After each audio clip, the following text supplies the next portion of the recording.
What would you do with $10,000 if someone gave it to you? Would you go on a shopping spree, put the money in a savings account, or put it into the newest investment craze? How much money would you have made if you had put $1,000 into Tesla when it first went public? 10 years ago wasn't that long ago. If you had to guess, how much was it? $20,000? $30,000? Well, try guessing. Getting 30 times as much money is great, but that's not even close. If you had put $1,000 into Tesla on March 7, 2011, that money would be worth almost $120,000 today, with an annual return of 61.26%. You would make a total of $118,829 from that investment by this time. If you had put $10,000 into Tesla back then, you would have a lot of money by now. But it can be a big bet though. I mean, Elon's marketing skills are so good that Tesla is worth this much now. If you look at the numbers, Tesla's value is based on what it might be able to do in the next 5 to 10 years. Many investors have put money into Tesla because they don't want to miss out. But the question we want to answer in this video is that if you have an extra $10,000, where should you invest it? What are your best options? First of all, if you've saved $10,000, I would like to congratulate you. Not many people can do that. Most people don't save enough money for an emergency fund, and if they do, they spend it quickly on things they don't need. Just look at the numbers. Most young people have less money than they need. 69% of adults in the US have less than $1,000 in savings, and 34% have no savings at all. If you add $10,000 to your savings, you'll be in the top 30% of the wealthiest Americans. The question now is what to do next. What do you think you should do with that $10,000? Is there a way to double or triple that $10,000? Or even grow it to millions of dollars?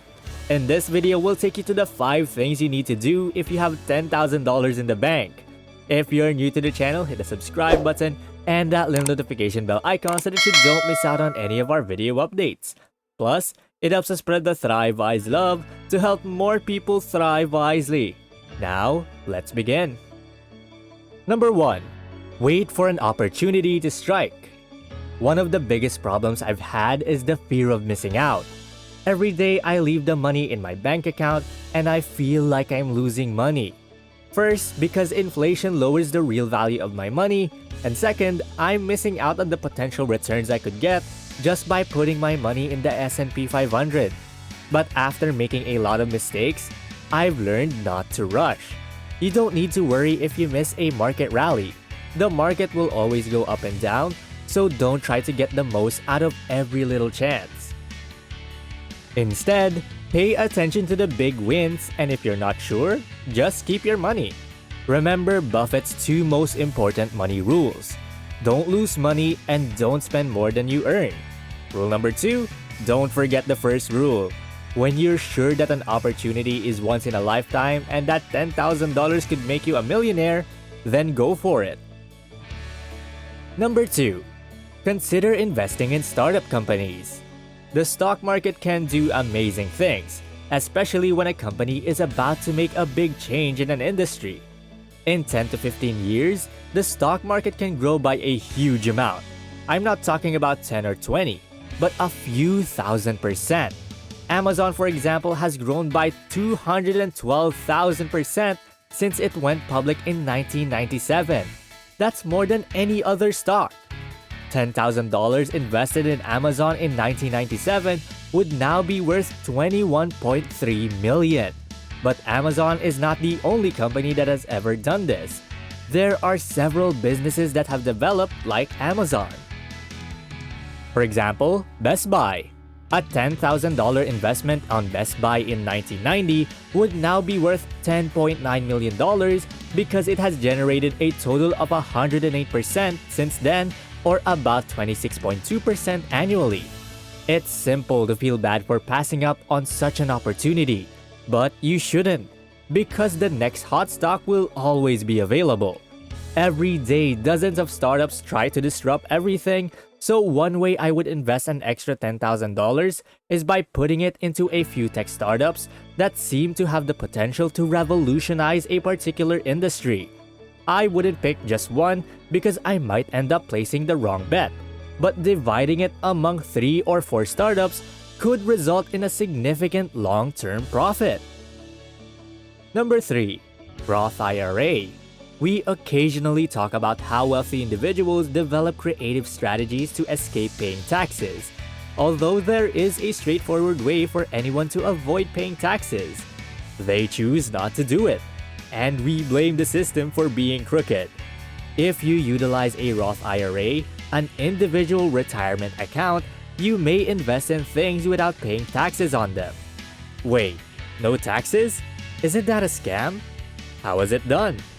Your income is already taxed the moment you receive a paycheck. If you use that money to invest using a Roth IRA account, your income won't be taxed again, no matter how big your investment is. Let's imagine that in 2011 you started a Roth IRA account and put $1,000 into Tesla, which increased to $120,000 by 2022.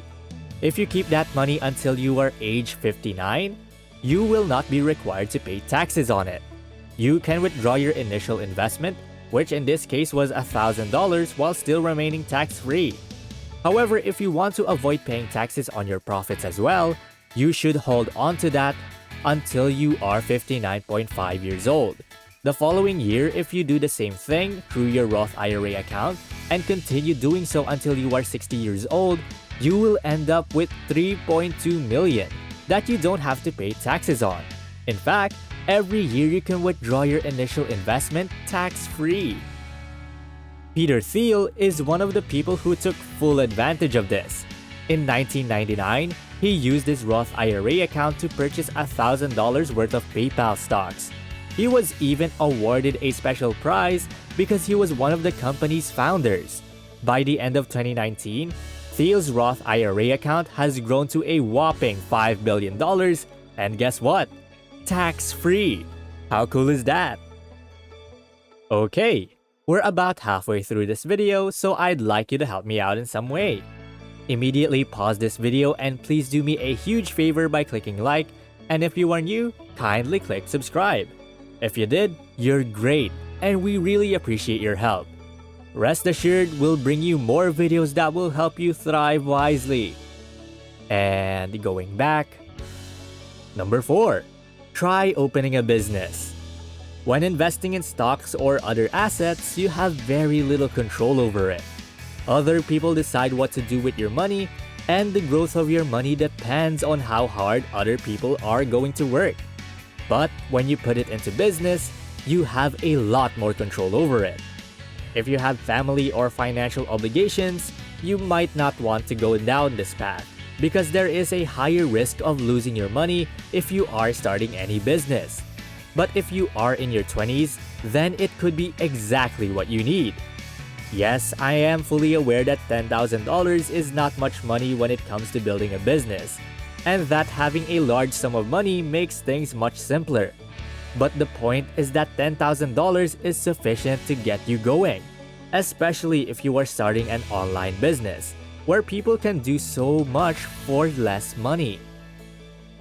Number 5. Real estate. What? Real estate with just $10,000? How is that even possible? Here's the thing. The fact that leverage may be used responsibly distinguishes real estate from all other assets. It can be tough to locate anything for $10,000, but with $20,000 or $30,000, you can quickly take ownership of assets worth $300,000 or $400,000. When using leverage in the FX market, stock market, or cryptocurrency, your broker quickly cancels your position if the asset's price falls below the amount you have invested. However, when it comes to real estate, the bank is unable to do that since you have a 30-year mortgage contract. Also, you may persuade your renters to pay your mortgage. It's true that real estate prices aren't always cheap, especially right now. But historically speaking, they usually grow. They collapsed in 2008, recovered in 2013, and have been gaining ground ever since. We neglected to take into account the fact that the value of that property will increase over time as well, which means sooner or later, rent prices will rise to a point that property will be profitable. If you could save $10,000, it means you have discipline enough to double, triple, or grow it to a much larger percentage. The most crucial thing is to take your time making a selection and avoid wasting money out of fear of losing out. Well, that's basically the 5 things you can do with your $10,000. And thank you guys so much for watching today's video. If you enjoyed this, then you will probably learn a lot more from watching this other video. 5 things banks don't want you to know about your money. If you click on the screen right now, you can go and watch that. Do you want to learn more on how to thrive wisely? What videos would you want to watch next? Feel free to comment down below. And please don't forget to click the subscribe button to see more videos on how to thrive wisely. Till next time.